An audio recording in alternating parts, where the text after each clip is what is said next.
All right. We'll call to order this current meeting of the Planning Commission for Fredonia. Our first order of business is the Pledge of Allegiance. I pledge allegiance to the flag of the United States of America and to the republic for which it stands, one nation, under God, indivisible, with liberty and justice for all. Lacking a secretary, I'll call the roll. We'll start from that end. Blake Bovid. Timothy Barta? Here. There, okay. Jessica Frank. Here. Ann Redmond is absent. Jerry Ann Wyland. Here. Jake Winker. Here. And then myself. All right, so. My pen is not working. I got it. All right, public comment.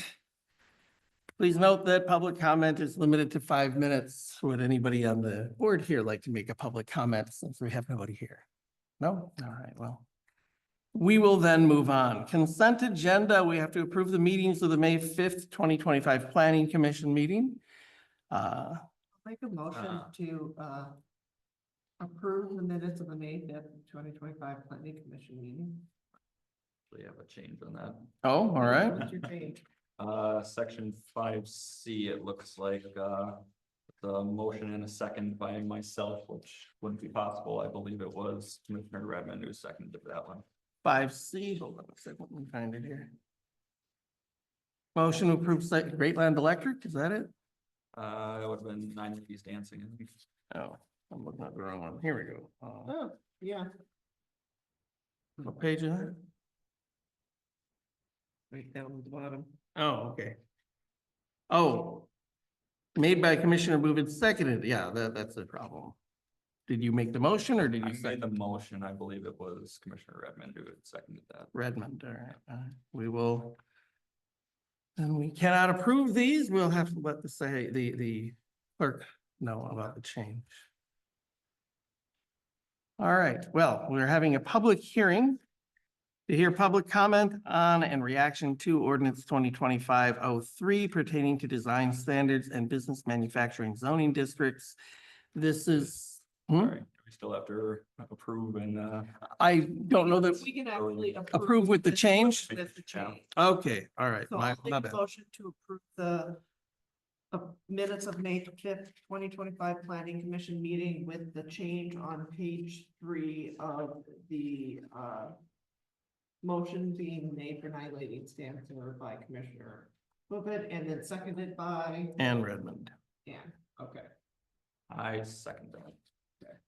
All right, all in favor? Aye. Aye. All opposed? Okay. All right, now we'll do the public hearing. We don't have anybody here to do the public hearing. So I guess we move on from that. Is there a motion to close the public hearing? I make a motion to close the public hearing. I'll second that. All right.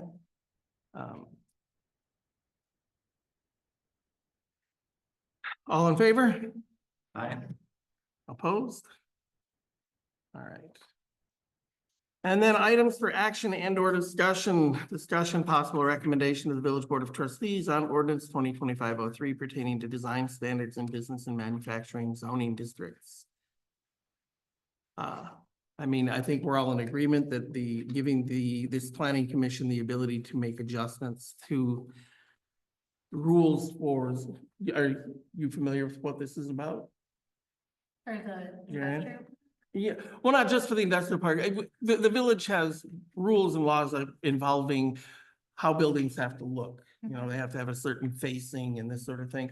But in certain parts of the village, it might not make sense for that. And that came up with the TID, the industrial park, having to have a facing with, you know, stone facing to make it look nice and whatever.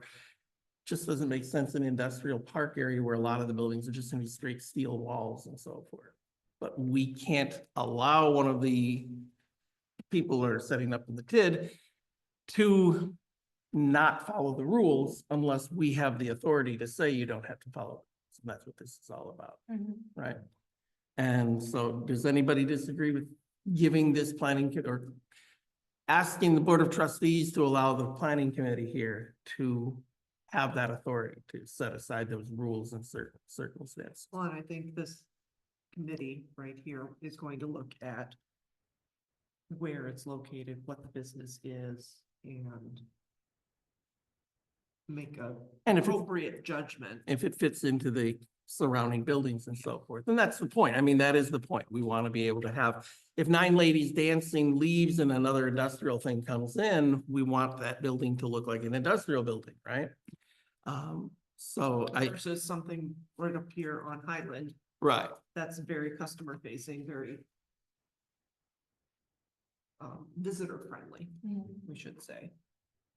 Yeah, and, you know, reading through the edits here, it does state that, you know, we would be taking into account the surrounding buildings, et cetera, et cetera. So it wouldn't be just giving us carte blanche to do what we want, you know, have everybody paint their houses purple or something like that, right? So is there any disagreement with that? Is there any discussion with the ordinance, the change to the ordinance? No? I just have one question.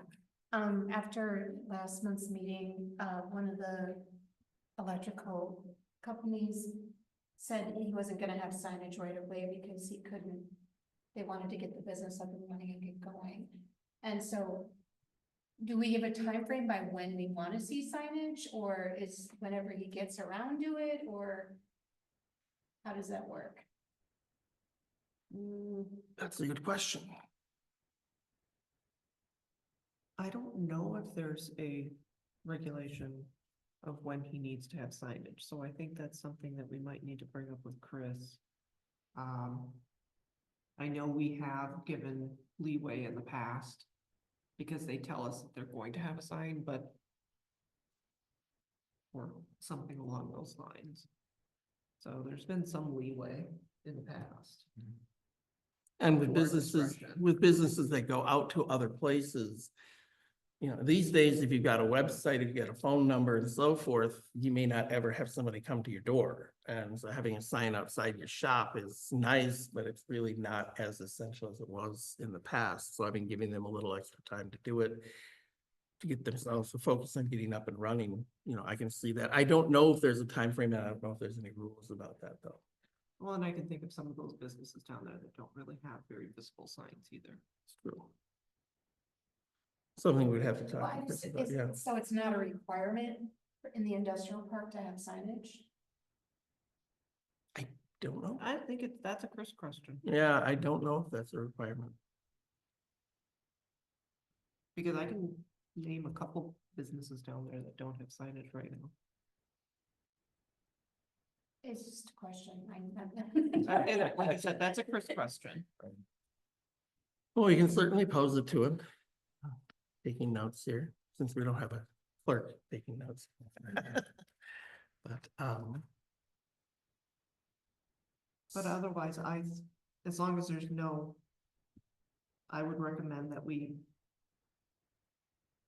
I have to read this, recommend to the Board of Trustees, ordinance 2025-03 pertaining to design standards in business and manufacturing zoning districts. That they would approve it. and I mean, they'll have to go over it twice themselves. They'll go over it this coming Thursday and then again in 2 weeks. And so there'll be opportunities for comment and decision-making there. And we can talk to Chris about the signage issue at the same time. Is that a motion then? All right, Anybody second me? I will second your motion for the Village Board of Trustee Ordinance 2025-03 pertaining to design standards in business and manufacturing and zoning districts. all right. All in favor? Or I'm sorry, any discussion? All in favor? Aye. Opposed?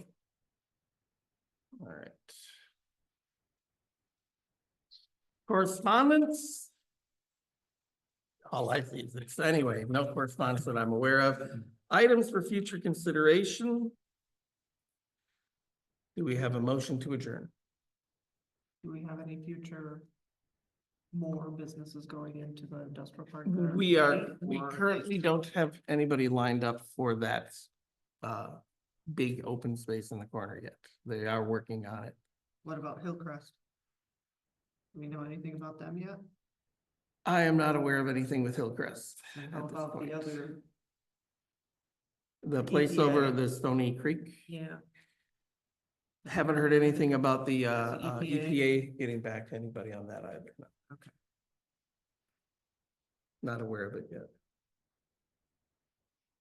I have another question. Sure. So there were some water mains that broke, like one over right off of Martin and then the one right before the firehouse on Mhm. Main Street. Which is really bad. Is that the village that fixed that? Okay, It will be. that actually, it won't be. That is something I can answer because I was in the office when we were talking to Eric about it and so forth. So if we maintained a contract with an organization that would come in when we say we need this filled now, it would cost a couple of orders of magnitude more than what we currently do, which is reach out to the county and say, we have these things that need to be fixed. Can you please fit them into your schedule? And so that costs something, but the other one, them come at our whim rather than having them come at their whim, costs a lot more. And, you know, in the sense of trying to keep our taxes down and so forth, the decision at some point in time in the past was made to go with the county. Now, those are all going to be filled in the coming week here. There was an announcement, I think it was on the weekly update that we get from Chris. This week, they're gonna be coming in and fixing that stuff finally, but that's why it's taken so long. We're in the queue with whoever else in the area is on the queue. But, And they also have to let time for settling and everything. well, there is that, You know, yeah. because they have to, I know that part of it is that they need to fill it and let it settle before they can do the repairs.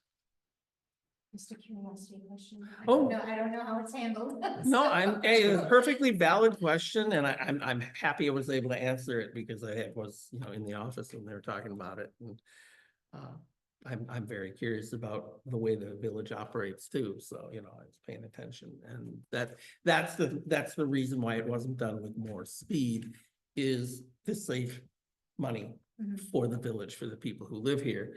And, you know, I mean, yeah, it's a hassle to drive on gravel for a bit, and, you know, and people live right there. Sometimes the gravel kicked up on their lawn, or at least one little grassy strip right there, but And I know Eric, Director Paulus, does do a really great job of finding out when the village or when the county is coming in. Like, we got Cedar Valley done for a lot less than if we would have brought them in, because we already had the county coming in and doing part of it. So he was able to do several repairs on Cedar Valley. Didn't get all of them, but he got a bunch of them done because of the fact that the county was already coming in.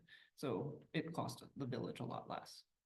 So he is very cognizant of trying to arrange repair work, Well, save money. Yeah, thanks for explaining. sure, no, glad to explain. I mean, I was wondering why it was taking so long too. I'm like, you know, can't you get over there? But that explains why. I mean, it makes perfect sense. I don't want to pay extra in my taxes, because it's a contract thing. So you're paying that whether they're filling things or not. You know, plus then you have to pay for the fill as well, but, you know, you're paying to be on that contract to be available at your whim. And if the water main doesn't break, if you don't have any patches that need to be made for 2 years, you're paying a lot of money for a lot of buckets, right? So, you know, it kind of makes sense.